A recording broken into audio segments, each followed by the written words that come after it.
क्या आप जानते हैं पहला टेस्ट ट्यूब बेबी कौन था? महाभारत में उसका क्या योगदान था?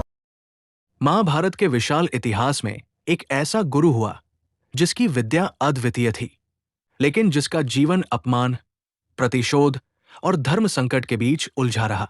वह थे द्रोणाचार्य। द्रोणाचार्य केवल एक महान गुरु ही नहीं थे, बल्कि महाभारत के युद्ध की दिशा बदल देने वाले पात्र भी थे। अगर ऐसा लगता है कि मेडिकल साइंस ने बहुत तरक्की कर ली और टेस्ट ट्यूब बेबी का आविष्कार अभी कुछ समय पहले ही हुआ है, तो ऐसा नहीं है। आज हम जिन तकनीकों, टेक्नोलॉजी का प्रयोग करते हैं, वो हमारे पूर्वज हजारों सालों पहले अपना चुके थे। द्रोणाचार्य का जन्म आज के मेडिकल साइंस के लिए एक अनसुलझा विषय है। द्रोणाचार्य का जन्म एक असाधारण परिस्थिति में हुआ था। महाभारत में कौरवों के गुरु द्रोणाचार्य के बारे में कहा जाता है कि वो अपने माता पिता के मिलन से नहीं, बल्कि एक विचित्र विधि से पैदा हुए थे। कौरवों और पांडवों के गुरु द्रोणाचार्य दुनिया के पहले टेस्ट ट्यूब बेबी थे। एक समय गंगाद्वार नामक स्थान महर्षि भारद्वाज रहा करते थे। एक बार वे यज्ञ कर रहे थे। वे महर्षियों को साथ लेकर गंगा स्नान करने गए। वहां उन्होंने देखा कि घृताची नामक अप्सरा स्नान करके पानी से निकल रही है। उसे देखकर उनके मन में काम वासना जाग उठी।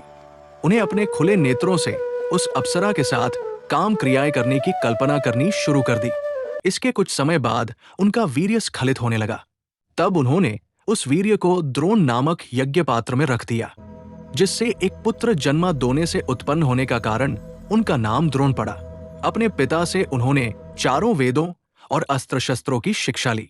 जब द्रोण शिक्षा ग्रहण कर रहे थे, तब उन्हें पता चला कि परशुराम जी अपनी सारी संपत्ति ब्राह्मणों को दान कर रहे हैं। द्रोण उनके पास पहुंचे और उनसे दान देने का अनुरोध किया।